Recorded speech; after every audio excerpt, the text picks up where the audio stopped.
Et salut à tous. Alors pour la première vidéo que je compte faire du coup sur cette extension, j'ai pas mal réfléchi. Et au lieu de faire plein de petites vidéos séparées, je me suis dit que j'allais présenter juste les decks qui pendant ces 2-3 jours se sont révélés pas trop mauvais en fait, ou au moins intéressants à tester et plutôt sympa. J'ai pu tous les tester sauf un seul que j'ai pas en fait. Je ne joue pas guerrier en général et je n'ai pas du tout les cartes. Et donc c'est le seul où je pourrais pas apporter énormément. Donc je vais commencer directement par lui d'ailleurs. C'est un deck que je n'ai même pas croisé en ladder, j'ai juste pris sur HS Replay parce que le guerrier est très peu présent en fait. Actuellement, peut-être parce qu'on n'a pas encore tout testé, guerrier c'est quand même une classe qui est très solide en général, peut-être qu'elle reviendra, on verra. Mais voilà, donc c'est un guerrier qui est basé sur la ruée, mais bon, en général c'est pas que... c'est pas son pull-up, son seul pouvoir pour gagner en fait. C'est surtout que c'est un deck qui a l'air plutôt intéressant, bien que je n'avais pas croisé, j'ai pu voir j'ai un peu regardé la decklist pour voir comment il fonctionnait, et on avait toujours le ETC en fait qui fonctionnait d'une manière OTK avant, qui désormais fonctionne pour tout simplement maximiser les dégâts grâce au ruée.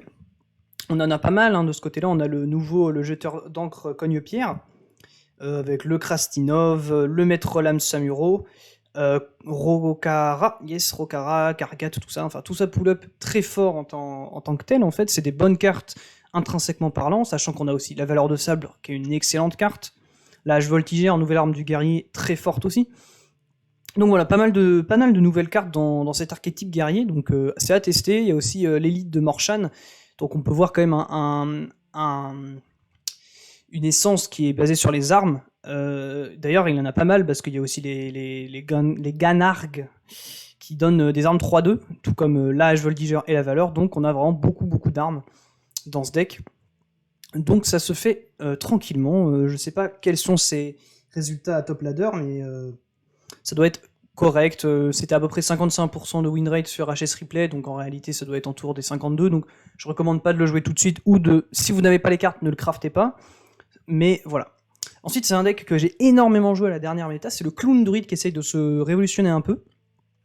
Alors moi j'ai un petit peu modifié parce que je trouvais que la version qui était proposée par certains joueurs me plaisait pas beaucoup, je la trouvais pas très sympa à jouer. D'ailleurs, ils avaient retiré les études naturelles pour les justes coups. Et c'est une carte que j'aime bien, juste coup, mais les études naturelles, c'est vraiment trop fort, en fait, je trouve, dans ce deck. C'est quelque chose qui te permet d'avoir une curve qui est complètement craquée, et j'arrive pas à m'en passer personnellement. Donc voilà, j'ai gardé les études naturelles, mais il faut savoir que, voilà, un deuxième juste coup, que je n'ai pas d'ailleurs en plus, j'ai même pas essayé avec dans ce cas, mais le deuxième juste coup peut complètement être placé. C'est une excellente carte, juste coup, dans ce deck, surtout qu'on a une curve qui est comment dire, on a soit des toutes petites cartes, soit vraiment des cartes qui sont plutôt élevées, donc ça peut vraiment piocher rapidement 2 cartes. Et en autre carte qui peut être ajoutée aussi également, que j'ai pu voir à la place du Kodo cuir épais, que j'ai mis pour tester essentiellement, parce que je la trouvais peut-être un tout petit peu plus intéressante que le chouchou, dans le sens où ça te permettait de gagner du temps grâce à l'armure en fait. C'est quelque chose qu'on pouvait avoir du mal en Clone Druid, c'est gagner du temps en fait pour poser en fait tout le reste. Sachant que Crowlune n'est pas du tout essentiel. Moi, par exemple, Crowlune, c'est une carte que j'aime plutôt bien sur les animaux gardiens. Ça, bah, évidemment, c'est comme ça que le deck fonctionne. C'est on monte en mana, on met les animaux gardiens, on gère le board, et après on fait les survies du plus fort et on tue tout. Sauf qu'il y a une carte qui s'est ajoutée à ce deck qui est très intéressante. Il y a déjà le Thailand, qui te permet de rapidement piocher les survies du plus fort pour pouvoir en fait commencer son game plan. Et on a les protecteurs primordiaux, donc qui sont là pour piocher les survies du plus fort, et les animaux gardiens, et ça te fait une value incroyable. Ça te permet de mettre vraiment des gros tons, et ça nous permet d'enfin nous extirper du e-charge que je trouvais vraiment pas incroyable en fait dans le deck Clone Druid avant, mais qui était quand même essentiel pour battre certains decks. Parce qu'on pouvait pas se permettre de retirer e-charge, parce que contre certains decks, on était juste bloqué. Il y avait trop de value, comme par exemple les Priests et tout, on était obligé de finir avec le e-charge. Et là, le retirer, ça nous permet d'avoir donc les protecteurs primordiaux qui, eux, compensent cette value, et c'est vraiment absolument incroyable. Protecteur primordiaux qui est probablement une de mes cartes préférées en fait de cette extension, mais je m'y attendais parce que j'aimais beaucoup l'invocatrice malveillante, qui est encore moins intéressante que ce truc-là. Donc voilà, Toon Druid qui est plutôt intéressant, qui a pas des performances absolument incroyables, mais je pense que dans le futur, ça pourrait être assez correct, comme à la dernière méta. Ensuite, le Priest, c'est un peu dans la même vibe que Guerrier, en fait. C'est qu'on en voit pas beaucoup, il n'y a pas énormément de cartes qui se sont rajoutées. Il y a juste, en fait, ce pull-up Galacron, en fait, qui était là à la dernière méta. Il y avait aussi une essence qui était de gagner à la value, en fait. Et bah là, on la retrouve un petit peu dans ce prêtre spell, qui se base sur voilà, les diseuses de bonne aventure, les écorcheurs vides, les Nazmani, les Tisvoil, voilà, donc très basique pour le moment. Et fabricante de baguettes, les épanouissements de l'ombre qui sont en fait les visions de l'ombre qui ont été remis et c'est extrêmement fort. On a toujours le miroir, le mot robustesse. Voilà, donc on a plus en plus de cartes qui sont intéressantes dans ce sens-là. Alors, j'ai pu tester cette version, je l'ai pas énormément joué parce que ce deck m'intéresse pas tant que ça. Mais j'ai pu voir peut-être une ou deux faiblesses. Par exemple, le fait qu'il y ait beaucoup de cartes en seul exemplaire me dérange un peu personnellement. Je pense que peut-être enlever un don de luminance pour une apothéose, pourquoi pas, mais le don de luminance permet vraiment de faire une énorme value avec la tisse-voile. Donc, c'est à réfléchir. Par exemple, on peut retirer très bien les fabricantes de baguettes pour mettre des... Est-ce que... Attends, je vais même pas vérifier en fait, mais est-ce que le pyromancien sauvage est encore là? J'ai même pas de check, mais c'est possible que non. Hein. Est-ce que le pyromancien sauvage est encore là? Je ne crois pas en plus. Hein. Et non, plus de pyromancien. Ah, c'est vrai que c'est assez étonnant. Mais oui, j'aurais mis un pyromancien évidemment dans ce deck sinon. Mais oui, donc au final, peut-être que l'apothéose se justifie en fait à la place le don luminant se justifie à la place de l'apothéose. Parce que vraiment l'apothéose était excellente avec le pyromancien sauvage. Et c'est sûrement une énorme perte du prêtre en fait. Donc voilà, un archétype qui est très value, qui se base avec des diseuses de bonne aventure 10-10 que tu vas mettre taper face. Après, ça peut avoir un peu de mal contre certains decks actuels, mais comme par exemple le mage que je vais présenter plus tard, ou encore, on a quoi en top méta? On a le voleur qui le dépassera, je pense, d'une manière ou d'une autre. Mais voilà, un deck quand même intéressant qu'il faudra travailler. Je pense que si vous n'avez... Il est pas très cher, aussi, je crois que les gens jouent... je l'ai pas encore, je crois, celle-ci. Voilà, Xyerella, qui est une carte très intéressante aussi, qui permet vraiment, lorsqu'on se prend beaucoup de heal, de mettre une rafle de dégâts à l'adversaire. Donc ça, pourquoi pas aussi. Aussi, pourquoi pas des ralliements pour pouvoir récupérer des hématisseuses et des tisvoiles, voilà. Tout peut se faire d'une manière ou d'une autre avec ce deck. Je pense que vraiment, le deck est pas encore formé à 100%. Ensuite, on a le chasseur bête. Alors ça, c'est probablement mon deck préféré de la méta, actuellement. Bien qu'il ne soit pas top ladder, en fait, ou top méta, tout simplement. Il est extrêmement plaisant. En fait, moi, à l'époque de Bois Maudit, il y avait un deck qu'on avait créé avec Thunder, qui s'appelait le chasseur Katrina, et qui jouait un peu dans cette dynamique de vouloir tuer au roi Crush. Et on l'a enfin en fait. On l'a enfin quelque chose qui soit vraiment potable parce que notre chasseur Katrina qui se basait sur Katrina pour appeler les rois Crush était correct. On pouvait faire certains trucs. On n'était pas monté légende avec pour faire une image, mais on a quand même voilà un pull-up en fait qui est vraiment très très bon. Alors j'ai pu tester cette version. C'est la version qui est recommandée en général, qui a été présentée par certains youtubeurs comme par exemple Fichou, je crois. Plutôt intéressante. Je pense que, par exemple, on pourrait placer une frénésie, parce que les rhinofonceurs, ou même un roi crush, par exemple, pourrait être potentiellement... si on réussit à placer ça, c'est absolument incroyable. Mais le souci, c'est toujours de placer cette frénésie féroce. C'est assez compliqué. Même si c'est une de mes cartes préférées, frénésie féroce, voilà, c'est une carte que je trouve très très cool.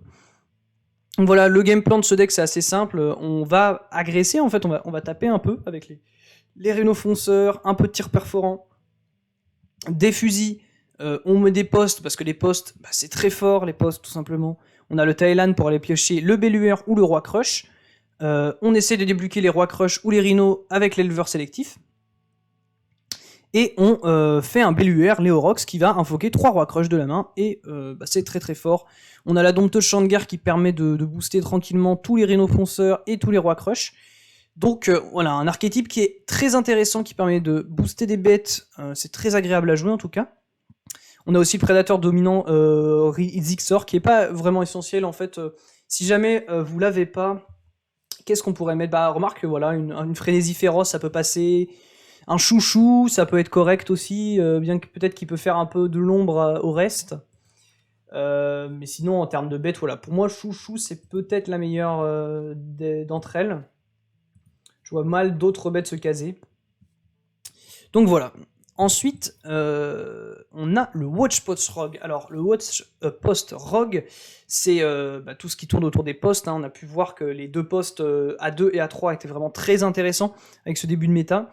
Et le voleur s'en est extrêmement bien sorti, parce qu'en fait, on a perdu certains archétypes de value, bien qu'il reste le secret hein, au final.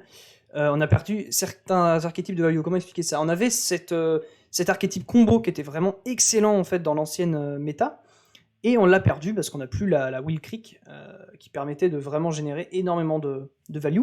Et on essayait du coup de trouver un nouveau style pour gagner en fait avec le voleur, parce que souvent le voleur il va tenter de jouer plein de cartes et de gagner avec un gros board que par exemple il pourra pas gérer l'adversaire. Et pour ça, on a des nouvelles cartes telles que le coup de poignard cruel de rang 1, enfin, j'allais dire 100, mais voilà, le coup de poignard cruel qui est excellent, vraiment pour moi c'est un des meilleurs ajouts pour le voleur, parce qu'en fait il a perdu son éviscération, et maintenant il récupère cette carte qui lui permet de mettre encore des dégâts face, et encore supérieurs lorsqu'on arrive au tour 10.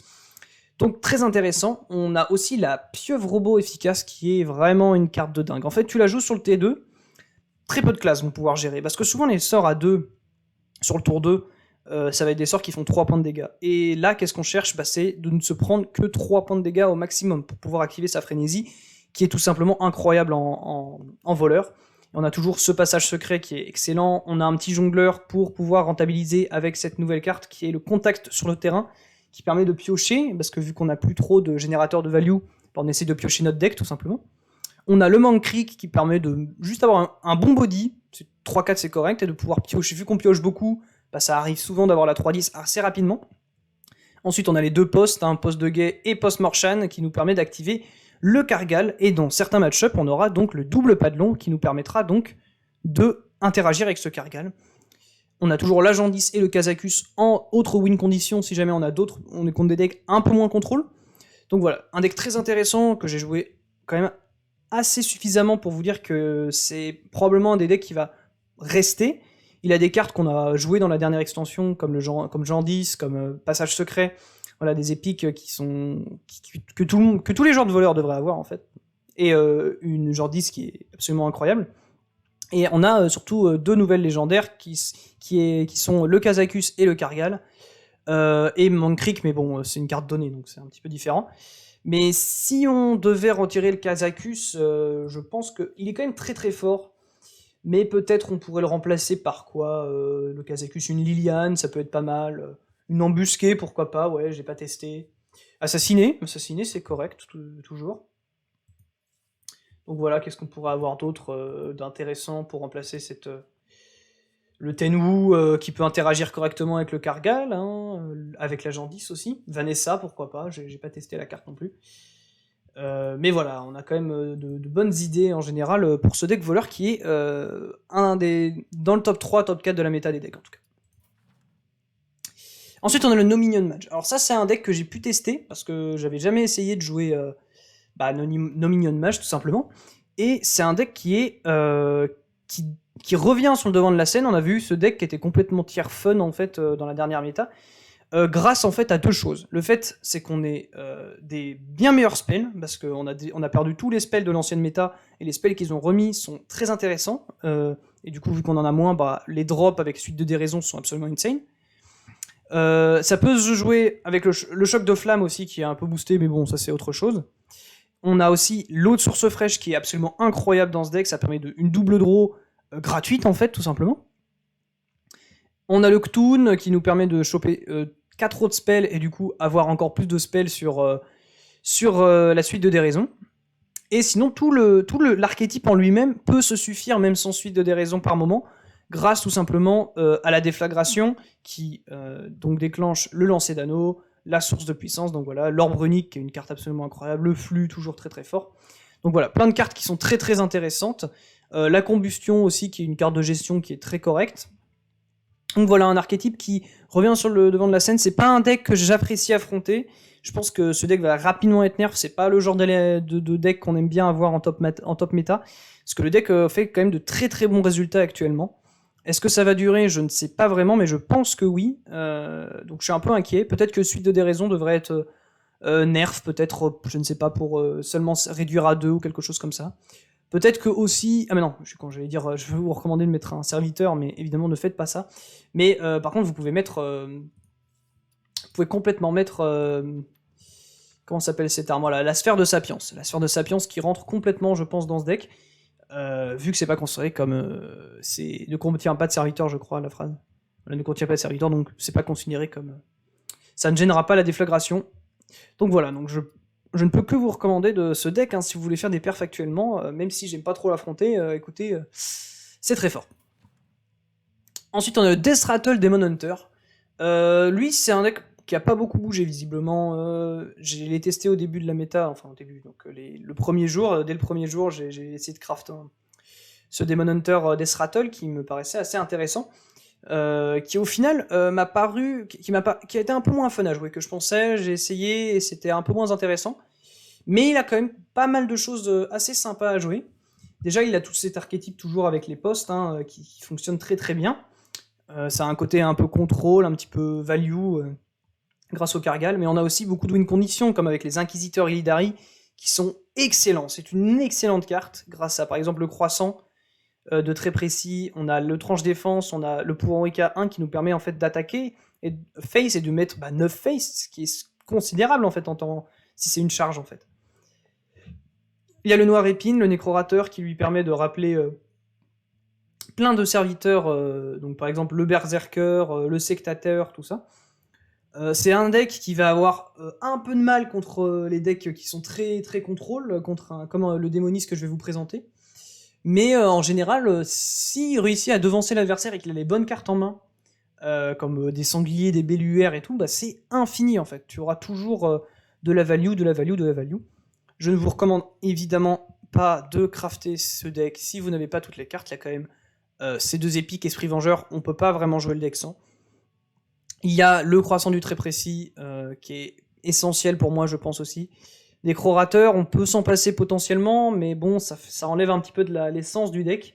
Kargal, on peut s'en passer par contre, je pense. Mais voilà. Kargal, on le remplace par un deuxième crâne ou quelque chose comme ça.